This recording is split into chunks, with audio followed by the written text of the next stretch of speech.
Welcome to Hood Champion Boxing and Sports. In boxing, you find a way to win or you find a way to lose. So how's everybody doing this morning? I am doing good. If it's the afternoon time or evening time when you get to this video, hopefully you're doing all right, okay? Now I'm going to give you a breakdown, then I got to run the Bass Pro Shop because my little man wants to go out to Bass Pro Shop and go out there and buy. He like, I got me a little crocodile hunter, you know what I'm saying? I always want to be out here on the ocean. I always want to be out here fishing. So we're going to go out here and see what they have. They have some Black Friday sales, so we're going to go hook it up. But anyway, man, before I get out of here, I got to drop one video because the rest of the day I'm going to probably be busy. What's the story, man? If I was a gambling man and I was in a casino and I'm out here trying to figure out, do I put my money on Opetaia? Do I put my money on David Benavidez with Shakur and Devin? If I got to bet on who has the best defense, who do I put my money on? The Lamont, Roach, and Pitbull, Cruz, who's the real dog? Who's the real dog between those two? And then Claressa Shields and Laila Ali. That conversation never gets old, but who's the real GWOAT? Because everybody has an opinion. But the bottom line is, we got to discuss it, you know what I'm saying? Now, let's go ahead and jump right into it, man. Samoan power versus the Mexican monster. Listen, David Benavidez and Opetaia, the Samoans already hit me up. They're like, yo, Uso, tell David to not be scared. Come get knocked out. See what it's like to fight a Pacific Islander, right? And I'm like, damn. Just the fact that David Benavidez is talking about going up to cruiserweight, fighting Zerto, and then mentioning Opetaia, the Samoans are already on David Benavidez. So, I'm going to tell you this. Now, I thought Opetaia was like 6'4", 6'5". Opetaia is 6'3". He is, no kidding, a prime cruiserweight. He is very athletic, very powerful, man. Big, strong, got them Polynesian genetics. He can explode on you. He can hurt you. And he's very, very durable. He's extremely physical, too. And this is where the fight becomes interesting because David Benavidez is physical. David Benavidez is explosive. But David Benavidez doesn't necessarily have a big muscular frame. He's got that Tyson Fury type frame. You know what I'm saying? You look at him, he's looking soft, looking out of shape. But there's definitely something there. David Benavidez is no joke. But Opetaia is just as physical, maybe more physical than David Benavidez.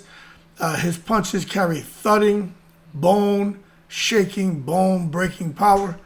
You would happen to, you would have to think if he got in that ring with a guy like David Benavidez and Opetaia could get off and start to sustain his offense, that David Benavidez, no matter how much of a monster we've seen him be, you would have to think that at some point in time he would start to break down because when you got a guy who just hits that hard thudding shots where everything just sticks to you, you know what I'm saying? Like somebody eating steak and potatoes for dinner. The shit stick to your stomach. Those punches from Opetaia stick to your bones. He's got massive natural strength. Nothing about him is manufactured. Nothing about him is supplementation. Nothing about him is on special programs. Nah, that dude is just straight Pacific Islander, straight Samoan, straight goddamn poi and fish. You know what I'm saying? And he has no problem pushing opponents back effortlessly. You get in the ring with Opetaia, man, the wild Samoan, he will touch your ass up. If you don't go down, he'll just push you back. And if you're going back and you decide not to go down, he's going to make a decision, man, to unalive your ass. So anybody getting in the ring with Opetaia, for me, I just have to question how they're going to stand up against his natural strength. And to be honest with you, the reports that I'm getting, they say that Opetaia feels like a heavyweight in clinches. And many observers feel that Opetaia is the next to go up to heavyweight, and they feel that he would do just fine at heavyweight. I don't know if he'll go on and dominate like Alexander Usyk. Usyk is just a different animal. But Opetaia would definitely go up to heavyweight and hold his business for sure. Now, David Benavidez, he's a little bit shorter than Opetaia. Devin Benavidez is listed around 6'2". I think Benavidez like 6'2", 6'3", Opetaia maybe more close around 6'4". Bottom line, about an inch or two difference in height. I think people need to understand David Benavidez at 168. I get it where some people say, oh, David Benavidez is too small. He's too small, man. He's 168 pounder. Man, no, he's not. This guy was melting down, killing himself, looking ghoulish at 168, just so he can have the upper hand and dominate, okay? But you can look at him at 175 and you can see, okay, he looks a little bit comfortable there, but then you're still hearing that he's struggling to make 175. So David Benavidez may, no kidding, be a natural cruiserweight. I believe he walks around about 210, to be honest with you. You know, don't quote me on that. I'm just telling you, looking at his frame. I'm 6 feet tall. Right now, I'm 231. You know what I'm saying? But, I mean, me at 231, I'm still muscular and shit. You know, David Benavidez ain't like how I am. I'm 50 years old, and I still got that shit. You know what I'm saying? I'm still got that. So if I'm 6 feet tall and I'm 231, David Benavidez, who's 6'2", 6'3", that guy, and he's more soft, right? But I'm not saying he's out of shape. I'm just talking aesthetically. He got to weigh more than me. You know what? Well, he got to be up to around 215, maybe 220, when he's not in the ring. So I don't know, but the bottom line is, no matter, he can be 270 pounds. He got very fast hands, and anyone he gets in that ring with, man, I just don't think nobody has faster hands than David Benavidez. And speed kills. You know what I'm saying? And the other thing that he has is he can throw a volume of punches, and no one his size can do what he does. David Benavidez will throw a 3, 4, 5, 8, 9, 10, 20, 22, 40, 80, 60, 100 punch combination. Just sit right there and just sit there and let his hands go, man, and shit's going to land. But you'd have to wonder, him going up in weight, especially to take on someone like Opetaia, if David Benavidez, you know, I'm going to say this. He, no kidding, would let his hands go. David Benavidez is not a scared fighter. Opetaia is not a scared fighter. When those two guys get together, it'd be the ultimate collision, the ultimate mash-up, crash-up. So I think David Benavidez was still, especially if he gets in a rhythm, he's going to let his hands go. He is no kidding going to let his hands go, man. But that volume of punches could make the fight a little bit interesting. And just like Opetaia, Pacific Islander, Samoan, out there in Australia, David Benavidez got some fighting DNA in him too. The Mexican fighting DNA. Got that aggression, forward pressure. His mentality is crazy. He got an ironclad mentality. Like, you're just not going to come out there and make David Benavidez think he can't win. David Benavidez knows he can win. And that's why in every fight he fights that way. But you'd have to think that he would have to be very smart up there against Opetaia, because Opetaia brings a whole different challenge. I mean, across the board than anyone else David Benavidez has faced.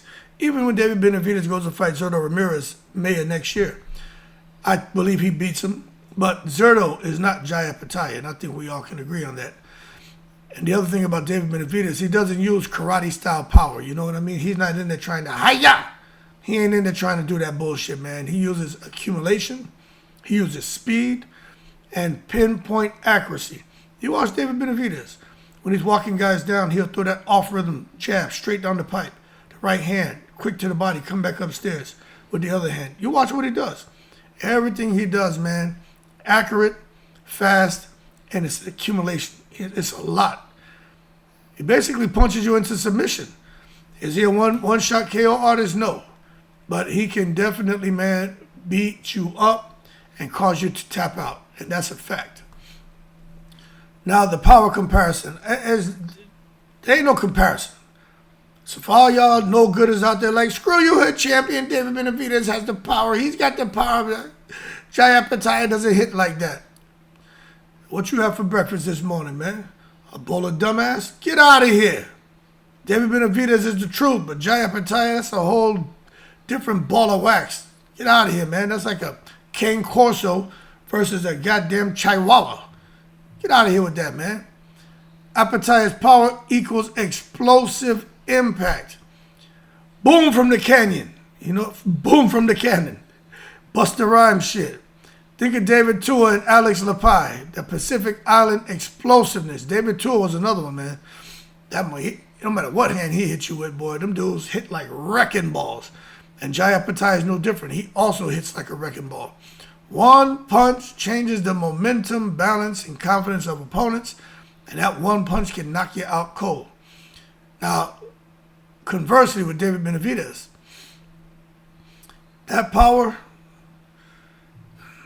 let me see, David Benavidez doesn't have the explosive impact, one punch, wrecking ball, knock you out cold power. But he has what I would call like razor blade volume, you know what I'm saying? He just slices you up and just tears off pounds and pounds of flesh off your face, off your body. 5, 6, 10 punch combos. Crazy to see what David Benavidez is throwing.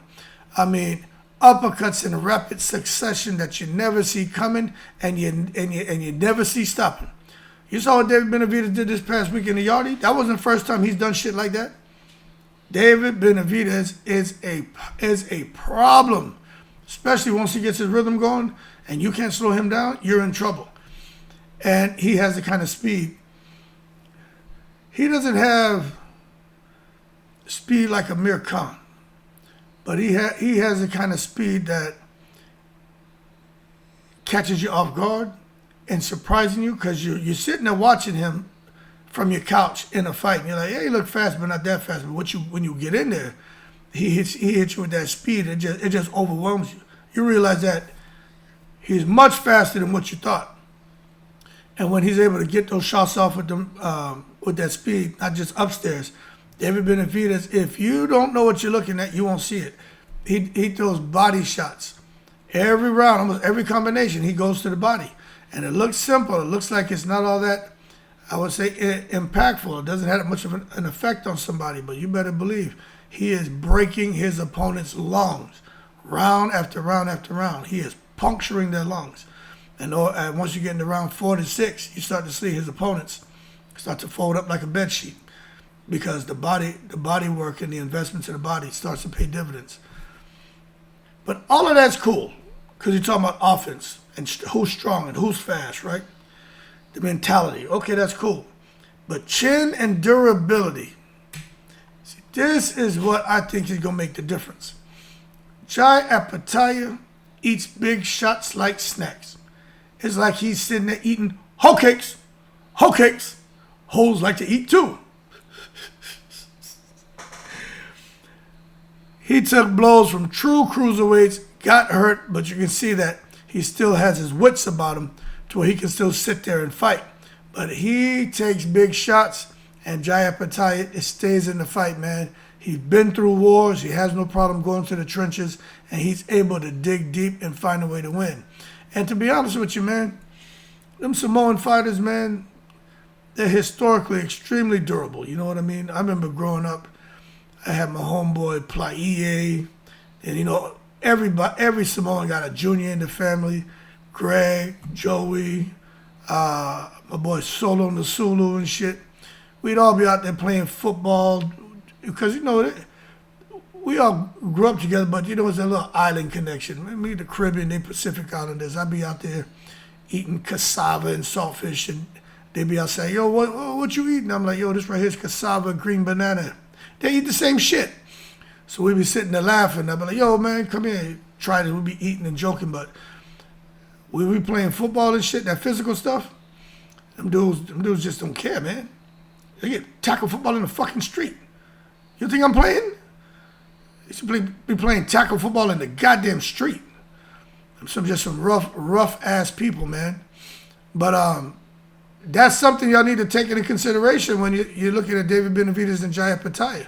Jai is very, very durable, man. Now, David Benavidez is one of the best chins in boxing today. You got to put some respect on David Benavidez's name. But at the same time, man, although he walked through Plant, everything Plant could throw, David Benavidez handled it. Andre, Lamont landed some good shots. Benavidez just sat there and shrugged it off, laughed, and like, come on, now it's my turn. But you'd have to wonder if he does go up and to face a guy like Jai Opetaia, what happens? Because his confidence in his chin increases his aggression. And that chin makes him even more dangerous. But I'm going to say this, David Benavidez is a problem, and I want to make sure, because sometimes y'all only hear what you want. Y'all don't hear what's being said. Y'all don't listen. You're just hearing what you want to hear. David Benavidez is a problem, but he's never been hit by someone who punches like a cruiserweight, who punches like Opetaia. That's all I'm saying. So you don't know what's going to happen. And then the speed battle, let me tell you something. Opetaia has very, very fast hands for a cruiserweight.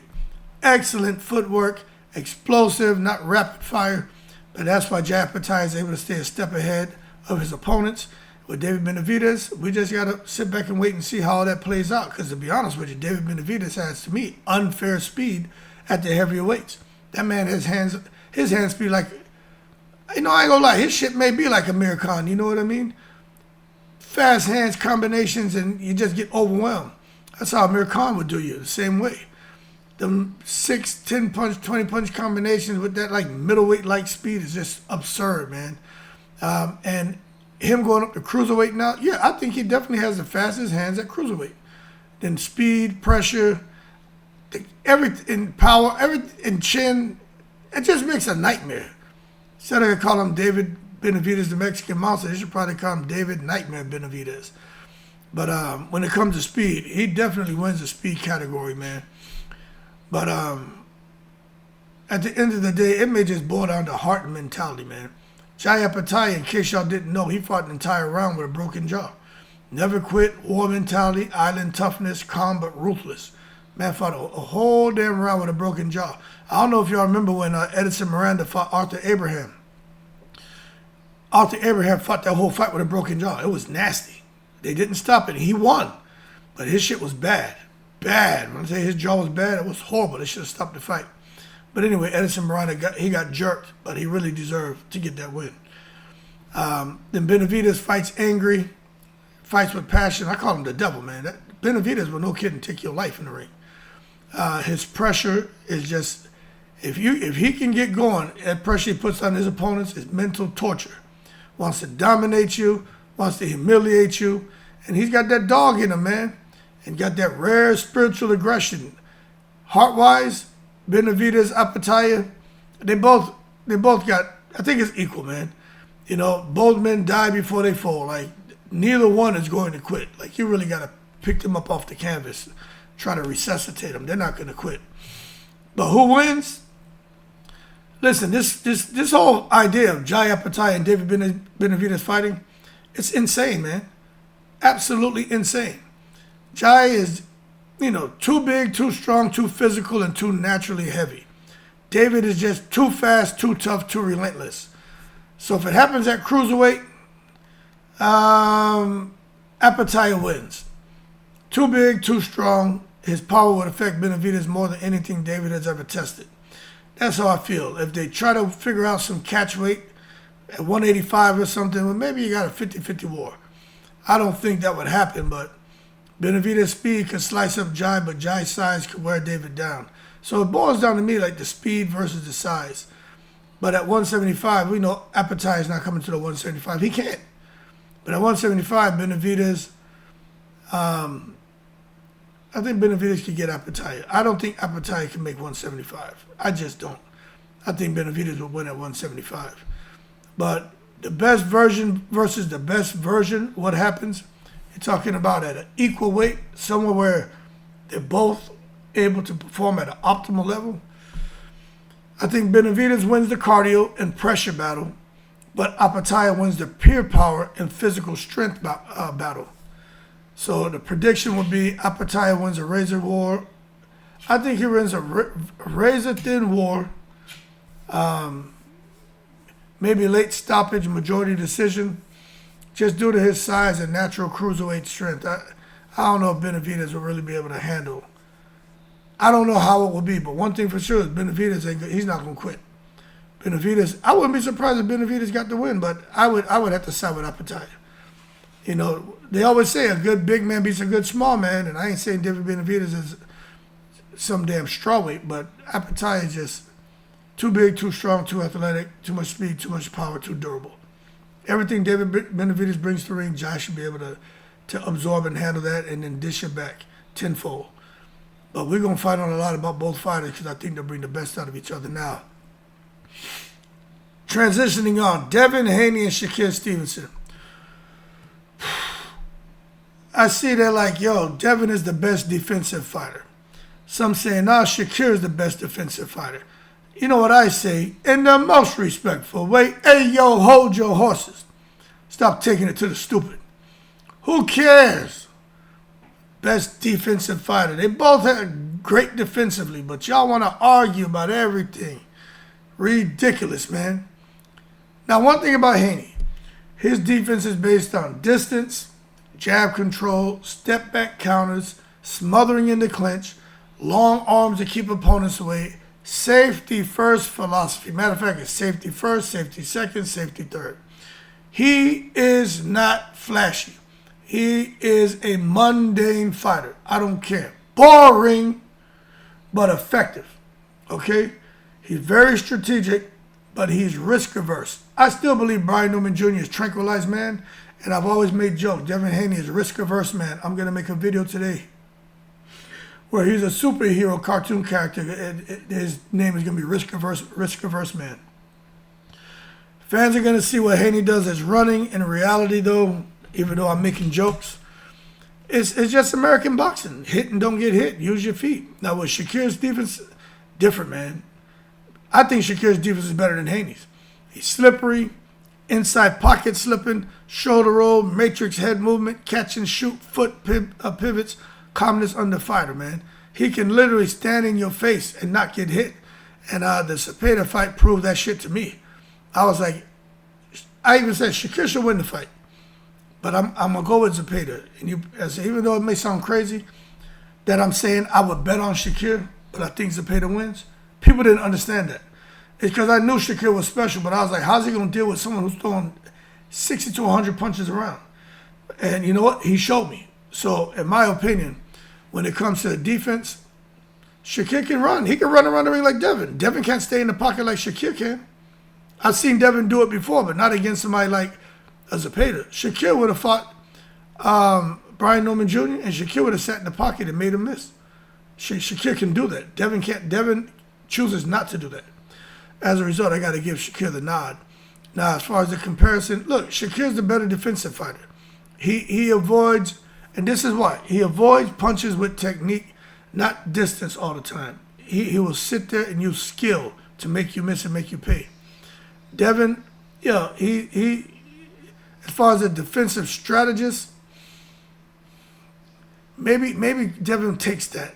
The defensive fighter is Shakur, but the strategist may be Devin. He prevents you from being in punching range, and he's really good at that. So Shakur equals skill-based defense, Haney space-based. And I think that's fair to say, because that's exactly what it is. Now, Pitbull, Cruz, and Lamont Roach.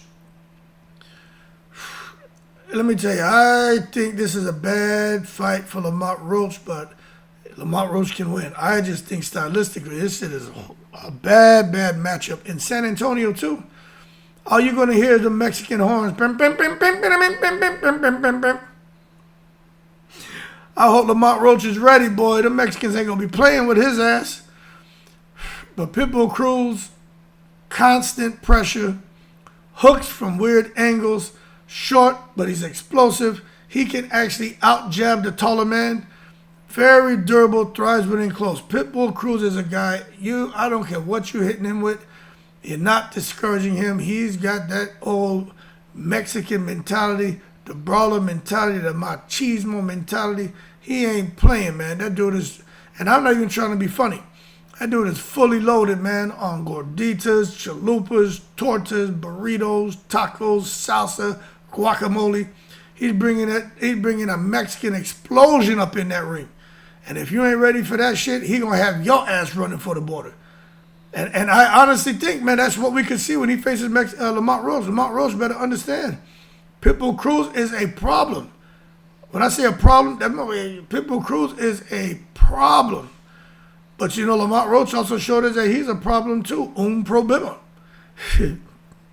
Problema. He got his ass in there, showed how clean and technical he can be, and what he did to Gervonta Davis. You'd have to think with a straightforward fighter, Lamont Roach would thrive and exploit him and do the business, man. Beautiful counterpunching, excellent jab. He's got power, he's got speed, he's got timing, he's got footwork. He got a longer reach than Pitbull Cruz, and he got brilliant IQ. So you'd have to think, man, was a smarter man going to beat the braver man? Sometimes a braver man beats a smarter man. Sometimes, it's the IQ that wins fights. But that being said, when you start thinking about that, who should be the favorite then? If I was I don't bet, right? I don't gamble. I don't believe in that shit. But if you said, all right, I'm going to chop off one of your feet, let you hop, you hop around like Kunta if you don't place a bet. Well, all right, McNicholas. I think Cruz will be favored by the bettors. I think Cruz will be favored. I would favor Cruz. But stylistically, Roach has the tools to make Cruz look basic, make him look bad. And even though Cruz is going to be aggressive, the judges may see if Lamont can make him pay at the same time. The judges may look and say, okay, this guy Cruz, he struggled with Lamont Roach, who's a slick boxer. Then Tank also made Cruz look crazy. Cabrera exposed him. But Cruz relies so much on that pressure. Roach, if Roach maintains his discipline, he may outbox him. El Rayo did. But at the same time, I don't know. But if you ask me who I think wins, I think Lamont Roach wins a slight upset, 8-4 maybe. But if I had to bet, I'd bet on Cruz. I just think his first 4 rounds is going to be a problem. 6 rounds is going to be interesting. After that, maybe Lamont Roach goes off to Cruz to a decision. But I'm telling you, if Lamont Roach tries to get on the egg side to prove a point, Cruz will break him down and Cruz will knock him out. So it just got to see if Lamont Roach is going to stay disciplined and fight the right fight. But I'm telling you what, he's going to get booed. He's going to get booed in San Antonio. He's going to get booed in Texas if he's trying that boxing shit. I'm telling you, the Mexicans, man, they're going to be out here going crazy for Cruz. No kidding. They love him so much, they would eat him. You know what I'm saying? They make a little taquito out of his ass. That's how much they love him. And Canelo, but they're more ridiculous over Cruz, boy. Because what Cruz represents. He, no kidding, fights with that Mexican heart and style. That's why Marco Antonio Barrera, Eric Morales, they love him. And they don't be respecting Canelo because Canelo is no kidding a boxer, moving and not wanting to get hit. Canelo ended up making you look stupid. But a lot of the Mexican fans want to see that guy get into the matchup crash-up. So this other thing I wanted to talk about, Claressa Shields and Laila Ali. Who's the real GWOAT? You know what I'm saying? Let me tell you something. I think this whole GWOAT title, my question is, should that shit even exist? Should we be out here calling somebody a GWOAT? Some people say, yeah. It's cool to have this designation. Claressa Shields is not no damn GWOAT. Get out of here. Okay? Because, in my opinion, when you talk about that GWOAT title, I think it should be based on a few things. And this is why Claressa Shields will never, ever be a GWOAT. Ever. In her own mind, she's a self-proclaimed. Resume is based on resume. She has the resume. Influence. Maybe she has a little bit of influence. Dominance. She does have that. Character. I don't know if I'd say she has that. Legacy. She is cementing her legacy. Impact on women's boxing. Involvement with the community. Example. I'm not seeing all of that. Some of those things, she checks those boxes, but the other shit, nah. Now with Laila Ali, 24-0. Okay? Great fundamentals. Carry pressure being Ali's daughter. Matter of fact, she's still getting pressure to this day because of goddamn Claressa Shields, who's hating on her, disrespecting Laila and Muhammad Ali. Claressa Shields is just a toxic, roach. Disgusting roach is what she is, in my opinion, based on how she treated Laila Ali and Muhammad Ali and how she addressed the name. Outside of that, I don't have that opinion of Claressa Shields. I think she's a little toxic, but I don't think that. But when I use those strong words to describe Claressa Shields, it's solely based on her deciding she wanted to disrespect Muhammad Ali and Laila Ali and talk about a deceased man, Muhammad Ali. Just very trashy. I don't respect it. Everyone knows that. I don't respect it. Do I dislike her? I'm not going to say I dislike her. I dislike her actions. I really don't like it. I'm trying not to cuss right now.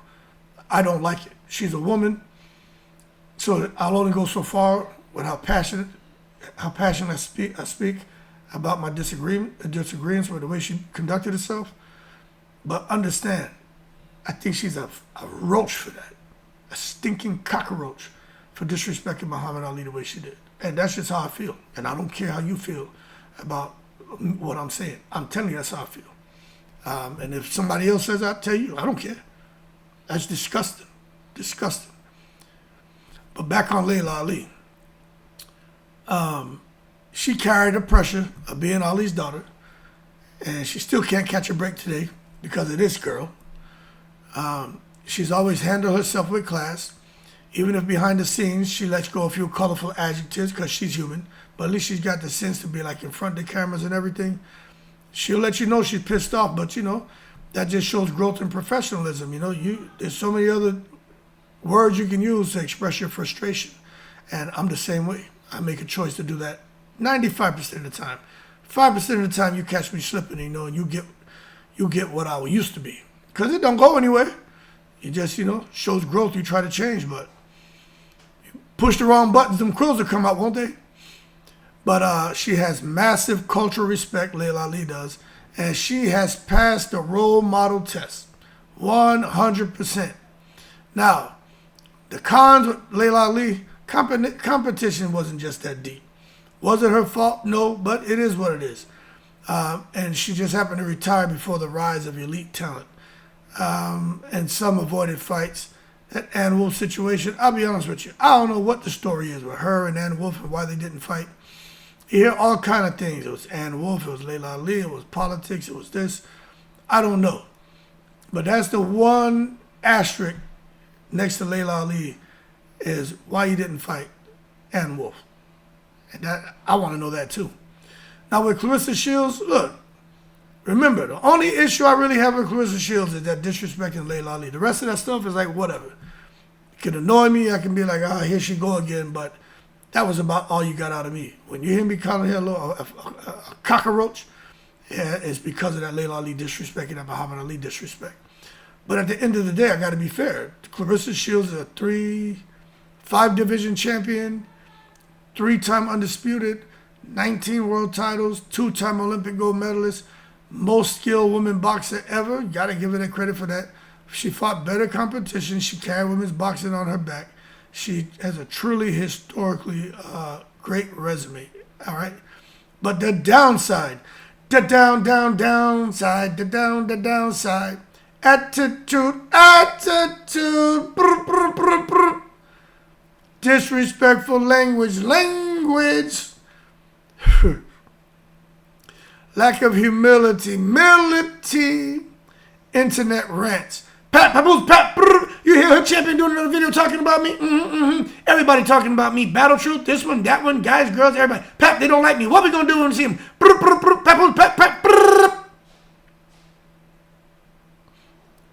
Not gonna let them give me the business. You better do something, Pat. You want that pumpkin spice latte, don't you?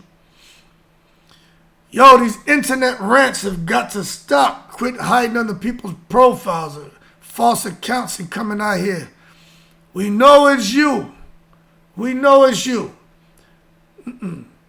Boy, bye. Man. You broke, you a bum. We know it's you. At least have somebody else type this shit out. We know it's you and your words, man. Then the downside, this relationship drama. You can't be the GWOAT of nothing when you out here dating a married man. You can't be the example of nothing when you out here in a relationship and you out here basically an adulterer. The ladies don't respect it, guys don't respect it, sponsorships and brands don't respect it, and you can't be the greatest woman in shit because of that alone. And then you got this music that you're doing. Something, man, I need my man, something hard and something on the internet. And something if you get me angry and I bite you in the ankle and yo, sex explicit music harming her role model brand. Matter of fact, she don't even have a role model brand. You're supposed to move up the ladder, not reverse. She moving down the ladder. If this was good times, what did they say? Oh, we're moving on up to the east. No, you're moving on down to the rats and roaches. Just absolute fool. So, who's the GWOAT? If we're just talking about boxing skill, I can't be a hater and shit. Boxing skill, you got to give it to Claressa. Just boxing skill. But if we're talking about legacy, role model, respect, you got to get that to Laila Ali, man. Simple. So overall, the GWOAT crown, based on the combination of achievements, legacy, influence, Laila Ali is the GWOAT in respect and global impact. But if we're just talking about not worrying about anything outside of these hands and just inside the ring, that's it. You got to look at Claressa. That's it. But for most people, if there was a greatest female boxer of all time award, they would never give it to Claressa Shields. Never. They would never hand her that title. And you can say, oh, how do you know that? I'm telling you. I've been in too many situations dealing with recognition. Who deserves recognition? And I'm telling you the conversation I've been in. I've been on boards. I've been in forums.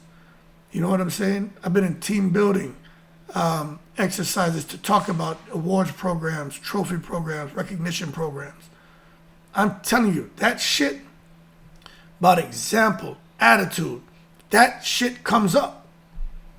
And I've seen with people who really, because of the work they do, they deserve it. But when they start peeling the layers back, they're like, "Not is this the person that you want to be representing this award, or this trophy, or this recognition? You're telling me this is the face you're ready to push out there to the world?" These are conversations I've been part of, man. And I sit back, I learned a lot. And then I was in a position where I was leading those boards. You know what I mean? Leading those forums, leading those team building sessions. And 10 times out of 10, they'd be like, nope. But if we were in something we're talking about, okay, this is just based on what a person does work-wise. We even created awards like that. This has nothing to do with anything but just your job. We're not worried about attitude. We're not worried about community involvement. We're not worried about if you're out there getting the freaky deaky going on with your dog. We don't care what weird shit y'all doing. This is just when this person comes to the job, what they do at the job, how effective they are. And they would get recognized. But for this greatest woman of all time, there's no way in the world. Claressa Shields deserves that accolade. No way. Get out of here, man. But Laila Ali, you talking about global impact, respect, everything. Ali wins, man. Legacy role model. Claressa Shields, let me tell you something. She will never, until she figures out her situation, Claressa Shields will never, ever be the greatest woman of all time when it comes to boxing. Simple. Get it out your head. It's over. If she started down that path, she could have been there. It's over. It's gone. It's gone. You want to talk about Amanda Serrano? You want to talk about Katie Taylor? We can have that conversation. Laila Ali, we can have that conversation. Claressa Shields, get out of here. Hold your horse and stop taking it to the stupid. And I'm just being real. Y'all can say, oh, you're hating on her. How dare you? You're a retired guy and you did this and that. And you just sit behind your computer and you just, man, shut up. Fuck out of here with that bullshit, man. Fuck it, man. Y'all should be learning from this situation. Because 90% of y'all don't know shit about this kind of shit. You just sit back here talking out your asses. What capacity have you served in when it comes to determining?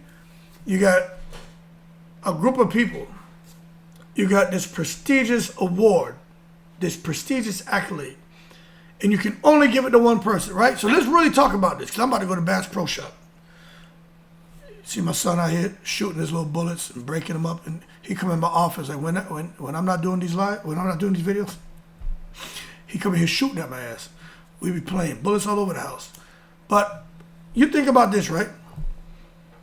You sit here, you got one person, because we gonna talk real now for all y'all McNicholases out there who want to come to her defense and think everybody being mean to her. You got one person. You can give the greatest woman of all time. This is the person that you're going to take. And you're going to say, this person embodies our values, our culture, our doctrine, our philosophy, our competencies, right? This is the woman. This is going to be the face that I push out there to the world. There are going to be people who don't know this person. There are going to be people who know this person. Now, the people who know that person, they're going to say, this person here is a badass boxer. But they're also going to know other things about him. And if they know everything about Claressa Shields like what we know, because we know there's some good to her, it's a real conversation. I mean, I should save it for tonight during my 9 o'clock live, because I'm passionate about this one, right? We know there's some good to her. Nobody's saying there's not. We know it. You can look and see. Claressa Shields has some good to her. But this greatest woman of all time shit, we also see the other things going on here. You have to take that into consideration. You have to. You're just going to look at the good things about it, not the bad? Okay. So that's how y'all want to operate? Go on down into the car dealership. You need to buy a new car. You go on in there. You see this, let's say you want to buy yourself a Ford, a GMC Yukon, right? You want to get you a Yukon. And you go see, oh man, I got this 2026. It's got nice rims, it's got nice interior. Everything in there looking good, right? But it don't have an effing engine. It don't have an effing engine. But it looks good, right? It looks good. So what you gonna do? You gonna buy it? Why not? It looks good, right? On the outside, it looks good, right? The interior. Oh, look at the rims. Oh wow. Look at the body of the vehicle.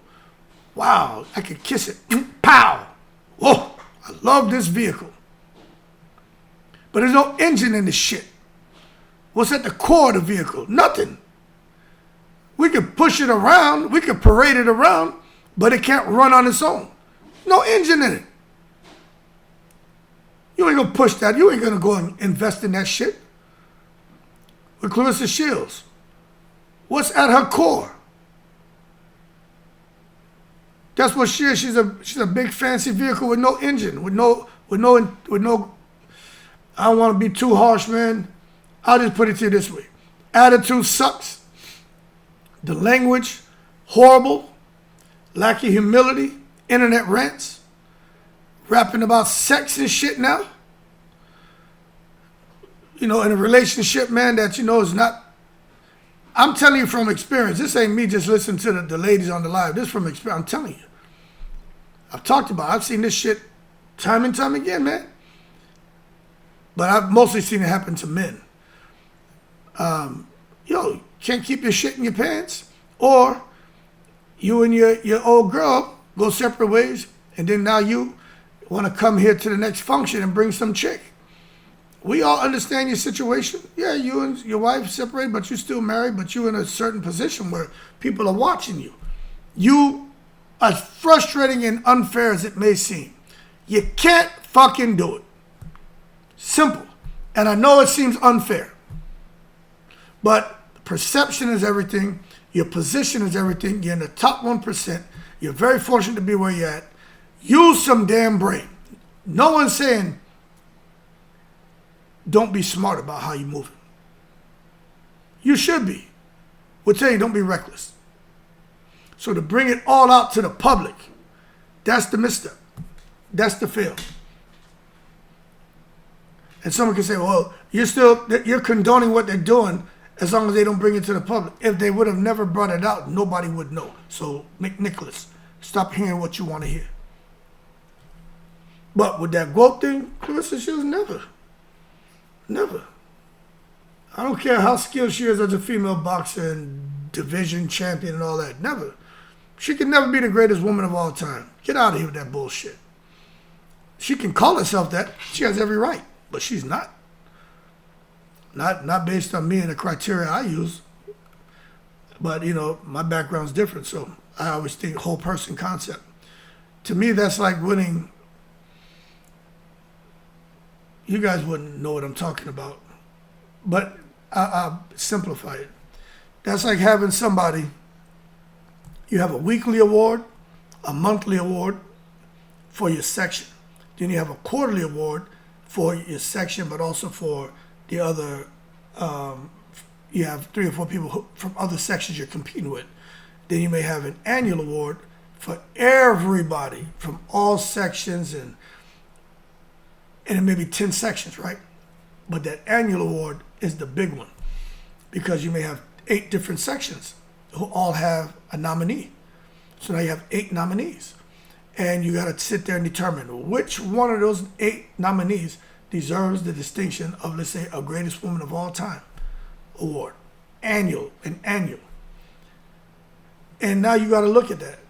And you're going to see all these great things they've all done. But there comes a time where they say, okay, everybody's pretty evenly matched.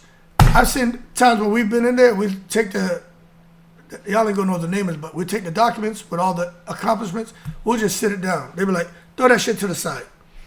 They'll put the names on the book. Okay, we know they all done great stuff. They wouldn't be nominated here if they didn't do great shit. So forget that. Let's just, first name on the board. What do you know about that person? I know this, I know that, I know this. Okay, let me know the good and bad.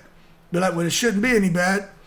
If there was bad, that should have already been should have been sanitized at the lower level before it bubbled up to us, for us to take a look at. So they should have weeded out these people at that level. So I don't care what you say.